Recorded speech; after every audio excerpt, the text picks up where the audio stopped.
The first word, Bismillah, in the name of Allah, is the start of all things good. We too shall start with it.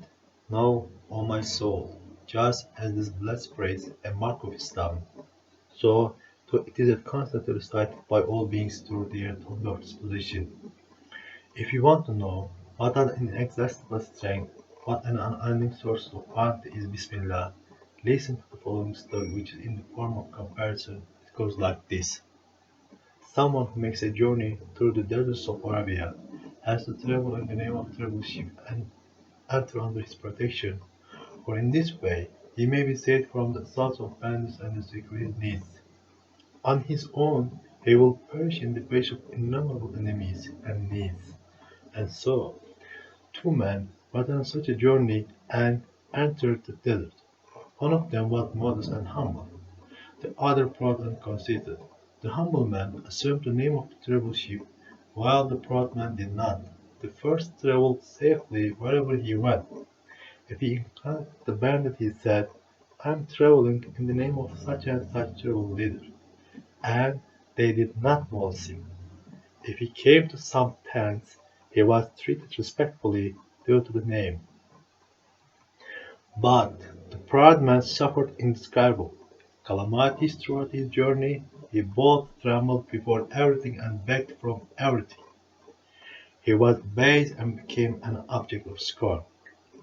My proud soul, you are the traveler, and this world is a desert. Your importance and poverty have no limit, and your enemies and needs are endless. Since it is thus, take the name of the eternal ruler and eternal Lord of the deserts, and be saved from begging before the whole universe, and trembling before every event. Yes, this phrase is a treasury so blessed that your infinite importance and poverty bind you to an infinite power and mercy. Make your importance and poverty a most acceptable intercessor at the court of one all-powerful and compassionate. The person who acts saying, "In the name of Allah," resembles someone who enrolls in the army. He acts in the name of the government. He has fear of no one. He speaks, performs every manner, and withstands everything in the name of the law and the name of the government. At the beginning we said that all beings say, "In the name of Allah," through the tongue of exposition. Is that so? Indeed, it is so. If you were to see that a single person had come and had driven all the inhabitants of a town to a place by force and compelled them to work, you would be certain that he had not acted in his own name and through his own power, but was a soldier acting in the name of the government and relying on the power of the king. In the same way, all things act in the name of the Almighty Allah. For many things, like seeds and grains, bear huge trees, on their heads they raise lots like a mountains. That means all trees say, "In the name of Allah," fill their hands from the treasure of mercy and offer them to us. All gardens say, "In the name of Allah," and become cauldrons from the kitchens of divine power, in which are cooked numerous varieties of different foods. All blessed animals like cows, camels, sheep, and goats say, "In the name of Allah," and produce springs of milk from the abundance of mercy, offering us a most delicate and pure food like the water of life in the name of the provider. The roots and rootless, soft as silk, of plants, trees, and grasses say, "In the name of Allah," and pierce and the pasture, hard rock, and earth mention the name of Allah, the name of the most merciful. Everything becomes subject to them. The roots spreading through hard rock and earth and producing fruits as easily as the branches spread through the air and produce fruits. And the delicate green leaves retaining their moisture for months in the face of extreme heat.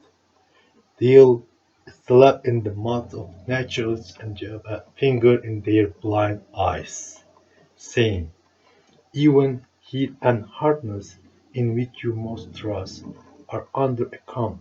for light stop of moon.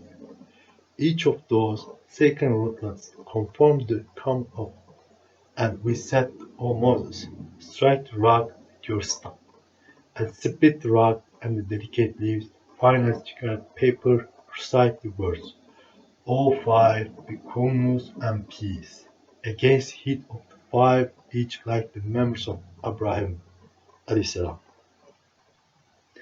Since all things say, in the name of Allah, and bearing Allah's bounties, in Allah's name, give them to us. We too should say, in the name of Allah, we should give in the name of Allah, and take in the name of Allah, and we should not take from heedless people who neglect to give in Allah's name.